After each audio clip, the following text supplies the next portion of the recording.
morning, children. Welcome back to the history class. Hope you all are doing very good. And today we are going to start with setting up a new administration. Warren Hastings, the Governor General from 1773 to 1785, was one of the many important figures who played a significant role in the expansion of company power. By his time, the company had acquired power not only in Bengal, but also in Bombay and Madras. British territories were broadly divided into administrative units called presidencies. There were three presidencies. One was Bengal, the other one was Madras. Today's Chennai was earlier known as Madras, and Bombay, today's Mumbai was called as Bombay before. Each was ruled by a governor. The supreme head of the administration was the Governor General.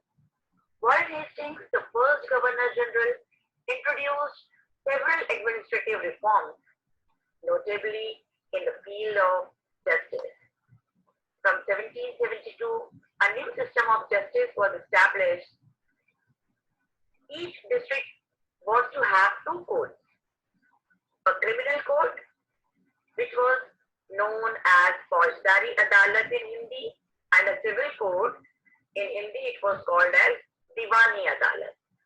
Maulvis and Hindu Pandits interpreted Indian laws for the European district collectors who presided over civil codes.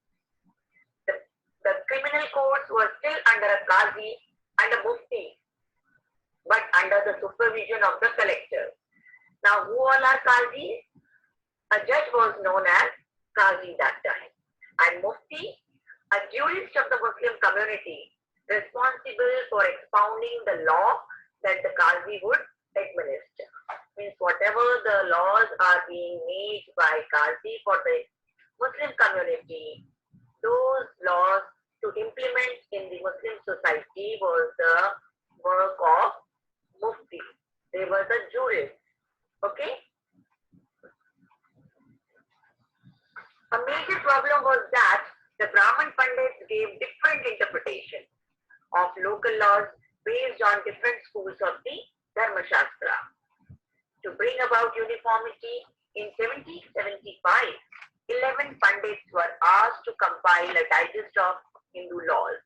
Now, what is the digest? Digest means a compilation or summary of material or any information. N.B. Halhet translated this digest into English, because earlier when the Hindu Pandits wrote, that digest was in Sanskrit. Okay, so he translated the digest into English. Who? N.B. Halhet. By 1778, a code of Muslim laws was also compiled for the benefit of European judges.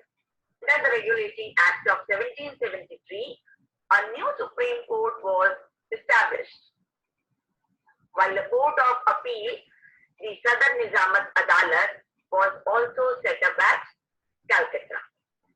The principal figure in an Indian district was the collector, and as the name or the title suggests, his main job was to collect revenue and taxes and maintain law and order in his district with the help of judges, police officers, and darogas. His office, the collectorate, became the new center of power and patronage that steadily replaced previous holders of authority.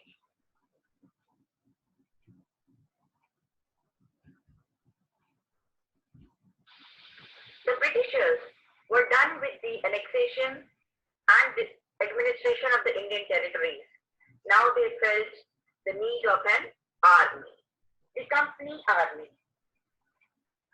Colonial rule in India brought in some new ideas of administration and reform, but its power rested on its military strength. The Mughal army was mainly composed of cavalry. It means in Hindi it was Savars, trained soldiers on horseback, and infantry, that is Paddle, means soldiers on foot. They were given training in archery Zanmindars, and the use of the sword. The cavalry dominated the army, and the Mughal state did not feel the need to have a large professionally trained infantry. The rural areas had a large number of armed peasants, and the local zamindars often supplied the Mughals with pedal soldiers. A change occurred in the 18th century when Mughal successors, states like Awadh and Banaras, started recruiting peasants into their armies and training them as professional soldiers. The East India Company adopted the same method when it began recruitment for its own army, which came to be known as the Sepoy Army from the Indian word Sipahi, meaning soldier. As warfare technology changed from the 1820s, the cavalry recruitment of the company's army declined. This is because the British Empire was fighting in Burma, Afghanistan, and Egypt. The soldiers were armed with muskets and matchlocks. Now, what are muskets? A heavy gun used by infantry soldiers is known as musket, and matchlocks, an early type of gun in which the powder was ignited by a match.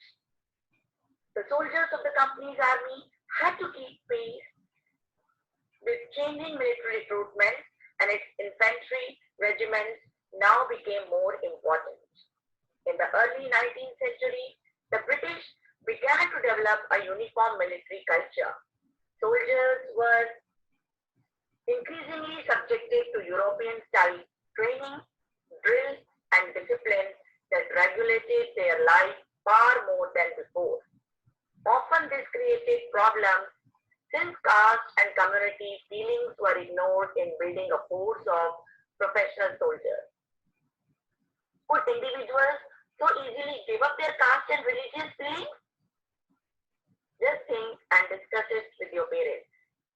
Would they see themselves only as soldiers and not as members of communities? This also you will think and discuss. What did the sepoys feel? How did they react to the changes in their lives and their identity? That is, their sense of who they were. The revolt of 1857 gives us a glimpse into the world of the sepoys.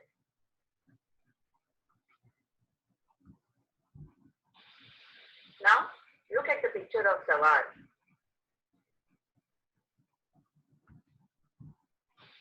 This is the picture of musket. You can see here, in that the trigger is there. With that, by pulling that trigger, they used to shot the bullet. This is the picture of matchlock. Here you can see the latch of a door sort of thing. There they used to open it and they were putting in that the gunpowder, and after putting gunpowder they were igniting it with the matchstick. Here we have come to the part of conclusion. Thus the East India Company was transformed from a trading company to a territorial colonial power. The arrival of new steam technology in the early 19th century also aided this process. Till then, it would take anywhere between 6 and 8 months to travel to India by sea. Steamships reduced journey time to 3 weeks, enabling more Britishers and their families to come to a far-off country like India. By 1857, the company came to exercise direct rule over about 63% of the territory and 78% of the population of the Indian subcontinent. Combined with its indirect influence on the remaining territory and population of the country, the East India Company had virtually the whole of India under its control.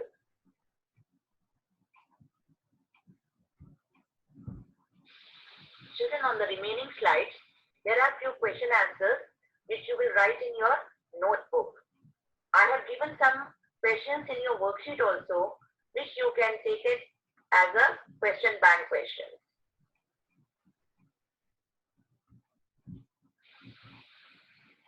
Children, I hope you are clear about your history notebook.